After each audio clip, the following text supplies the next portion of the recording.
آج اپنے آپ کو کمزور محسوس کروں، یا میں آج اپنے آپ کو اتنا روحانی محسوس نہ کروں، اگر آج میں ایسے فیل کروں کہ میرے سے اتنی دعا نہیں ہوئی، تو اس کا یہ مطلب ہرگز نہیں ہے کہ خدا آپ سے روٹھ گیا ہے۔ وہ ایسا خدا نہیں ہے، وہ بہت وسیع ہے، وہ بہت رحیم ہے۔ اس نے کہا ماں بھول سکتی ہے اپنے شیرخوار بچے کو، پر میں نہیں بھولوں گا۔ اس کو آپ یاد ہیں، آپ کو ضرورت نہیں ہے اپنے آپ کو روحانی طور پر کمزور سمجھنے کی کہ میں آج اس لائق نہیں ہوں، میں آج بہت کمزور محسوس کر رہی ہوں، یا بہت کمزور محسوس کر رہا ہوں، شاید میں آج اس طرح سے کسی کے ساتھ کلام شیئر نہ کر سکوں، کیونکہ شاید آج میرے سے اتنی لمبی دعا نہیں ہوئی۔ آپ اپنے آپ کو کمزور محسوس نہ کریں، احساسات پر یقین نہ کریں، فیلنگز پہ یقین مت کریں۔ خداوند کو جاننا، سچائی کو جاننا ہمیں آزاد کرتا ہے۔ سچائی کون ہے؟ کلام مقدس میں لکھا رہا حق اور زندگی میں خداوند سچائی ہے، وہ ہے انجن آپ کی زندگی کا۔ آپ نے اس کے پیچھے رہنا ہے، اس کو فالو کرنا ہے، اپنے احساسات کو وہ ویلیو نہیں دینی جو خداوند کو دینی چاہیے، خدا کو وہ ویلیو دے، احساسات کو مت دے۔ 12 برس سے جس عورت کو خون جاری تھا، وہ عورت ایک بہت بڑی مثال ہے اس بات کو سمجھنے کے لیے۔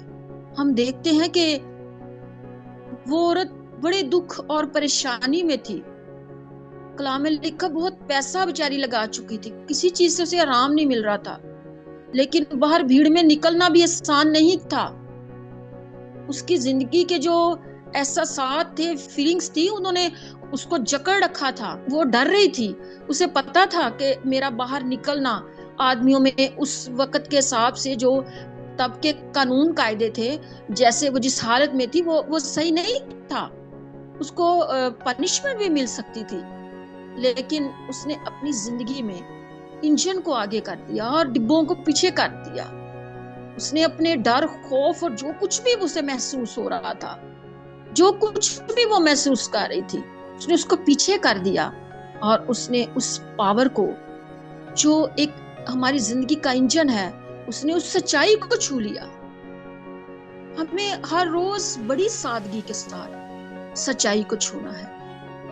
خداوند کے ساتھ چلنا ایک رویہ ہے لگاتار، یہ ایک ایسا پروسیس ہے جو رکتا نہیں ہے، جو رکنا نہیں چاہیے۔ ہر روز ہم اس رشتے کو بناتے ہیں، ہر روز ہم اسے نیا کرتے ہیں۔ جو روٹی میں نے آج کھائی، اس کی توانائی صرف آج کے لیے ہے، اس کی توانائی کل کے لیے نہیں ہے۔ اسی طرح کلام میں لکھا سچائی سے واقف ہونا، اور یہ لگاتار عمل ہے، سچائی سے واقف ہونا، ہر روز سچائی سے واقف ہونا، کلام کو اس طرح سننا کہ ہم اسی کے ساتھ سوئیں، اسی کے ساتھ جاگیں۔ مطلب میں اگر کوئی کام کر بھی رہی ہوں تو میرا دماغ اور میرا دل کلام کے ساتھ جڑا رہے، جب مجھے ضرورت ہو جس بات کی، میں اس کلام کو اپنے منہ سے بولوں۔ دیکھیں، اس 12 برس کی عورت نے تو یسوع کو فزیکلی چھوا تھا، پر ہم کلام کو جب بولتے ہیں تو ہم یسوع مسیح کو چھو لیتے ہیں، کیونکہ کلام میں لکھا ہے کہ وہ خدا کا کلام لکھا ہے کہ ہمارے بہت نزدیک، اتنے نزدیک کہ ہمارے دل بلکہ منہ میں ہی آ گیا ہے۔ منہ میں سچائی ہمارے منہ میں ہے، اور سچائی کیا ہے؟ خدا یسوع مسیح ہے۔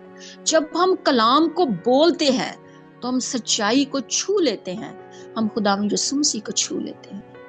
مجھے ایک آیت اپنی خدا کا سارا کلام زندگی بخش ہے، اس کے کلام مقدس میں اس کے جو 7000 وعدے ہیں وہ سب زندگی بخش ہیں، پر میں جب بھی میں دیکھتی ہوں میری زندگی میں مشکل ہے تو میں ایک ورس ضرور بولتی ہوں کہ جو انسان سے نہیں ہو سکتا وہ خدا سے ہو سکتا ہے، اور جب میں یہ کلام بولتی ہوں تو مجھے بڑی تسلی ہوتی ہے۔ کیوں؟ کیونکہ میں یسوع مسیح کو اس 12 برس کی عورت کی طرح چھو لیتی ہوں، اور جب ہم اس کو چھو لیتے ہیں تو ہم اپنی زندگی میں جو کچھ بھی محسوس کر رہے ہوتے ہیں، جو بھی دکھ درد یا جو بھی ہماری زندگی کے جکڑن ہے، ہم ان سب چیزوں سے کیا ہو جاتے ہیں؟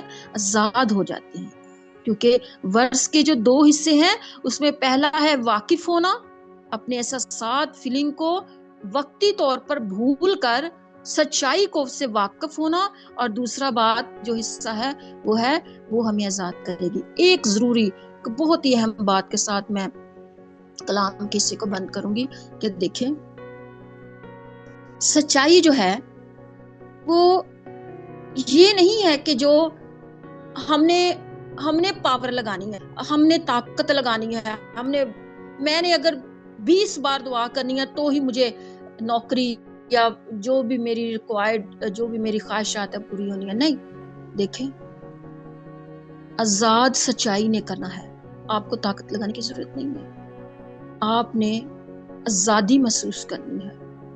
بس آپ نے اپنے آپ کو آزاد محسوس کرنا ہے، اپنے آپ کو دلانا ہے جو روزانہ کے ہمیں جکڑنے والے خیالات اور تصورات اور احساسات جو ہمیں کمزور کرنا چاہتے ہیں، ہم نے بس ان کو اگنور کرنا ہے. ہم انہیں ختم نہیں کر سکتے، ہم نے ان کو اگنور کرنا ہے. اور آزاد اور طاقت جو ہے وہ ہماری نہیں لگے گی، وہ خداوند کی طاقت لگے گی. ہمیں سچائی نے آزاد کرنا ہے، ہم نے خود کو آزاد نہیں کرنا، ہم اپنے آپ کو آزاد نہیں کر سکتے. خدا کے کلام میں لکھا ہے سچائی ہمیں آزاد کرے گی. کیا صرف بیماری سے؟ سچائی ہمیں صرف بیماریوں سے آزاد نہیں کرتی، وہ ہمیں ہر اس چیز کو، ہر اس بات سے جو ہمیں آسانی سے الجھا لیتی ہے، چاہے وہ کوئی غلطی گناہ ہو، چاہے وہ کوئی غم ہو، چاہے وہ ہمارا کوئی پاسٹ ہو، ہمارے کوئی ماضی کے دکھ ہوں، ہمارے کوئی کچھ بھی ایسی چیز جو کہ ہمیں دکھ دیتی ہے، ہر اس چیز سے ہمیں وہ سچائی آزاد کرتی ہے. ایون کہ آج کے دن کا جتنا بھی بوجھ ہے، سچائی مجھے اس سے آزاد کرے گی. میں گواہیاں بڑی پتہ کون سی ہوتی ہیں؟ جنہیں ہم بہت چھوٹا سمجھتے ہیں. اگر کوئی شخص چرچ میں دعا کے دوران شفا پا جاتا ہے نا، تو اس کا یہ مطلب نہیں ہے کہ وہ اس کی زندگی جو ہے وہ جلال سے بھر گئی ہے. نہیں، دیکھیں، بلیسڈ لائف میں اور معجزہ حاصل کرنے میں فرق ہے.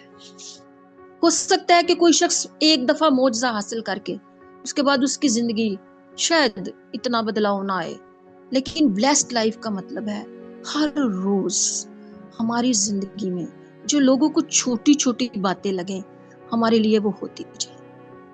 میں آپ کو بتاؤں، میں بہت ساری چیزوں میں آپ کو اپنی زندگی کی بتا رہی ہوں کہ چھوٹی چھوٹی چیزیں جو لوگوں کو لگتی ہیں میری زندگی میں، وہ خداوند کرتا ہے. یعنی کہ مجھے کوئی چیز مل نہیں رہی، خدا مجھے کسی بہانے سے ادھر لے جائے گا، وہ مجھے مل جائے گی.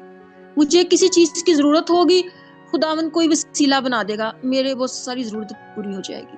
میں نے کسی کو ہیلپ کے لیے مشکل سے کوئی ہیلپ پیسے دیے، ایک دم سے دوسری جگہ سے مجھے پیسے مل. یہ لوگوں کے لیے چھوٹی باتیں، یہ اتفاق ہو سکتی ہیں، پر ایک بلیسڈ زندگی کا یہ رویہ ہے.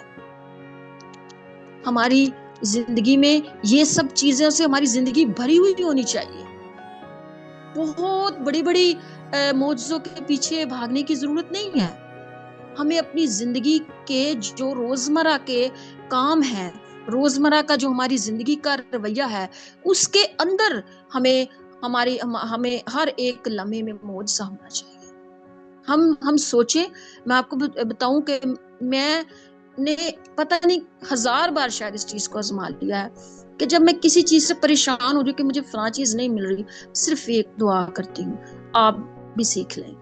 میں ہمیشہ خدا کو کہتی، خدا مجھے نظر نہیں آ رہا کہ فلاں چیز کہاں پڑی ہے، پر تیری آنکھیں دیکھ سکتی ہیں. آپ یقین کریں، چند لمحوں اور منٹوں میں خدا کسی بہانے سے مجھے اس جگہ لے جاتا ہے جہاں سے وہ مجھے چیز مل جاتی ہے.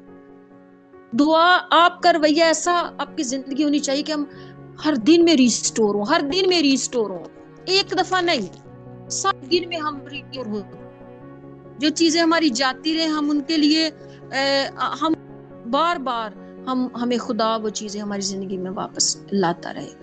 اور جب یہ لائف آپ گزارنی شروع کریں گے تو یہ ایک بلیسڈ لائف ہے، اور یہ لائف خدا چاہتا ہے کہ ہم ہر روز گزاریں. خداوند آپ کو اس کلام کے وسیلہ سے برکت دے، اور خداوند آپ کی زندگی میں سچائیوں سے واقف ہونے کے لیے خدا آپ کو اس جگہ لے کر جائے کہ جہاں سے آپ برکت پائیں اور آپ اس آزادی کو انجوائے کریں جو ہمیں سچائی پر کو جاننے سے ملتی ہے. خداوند آپ کو برکت دے.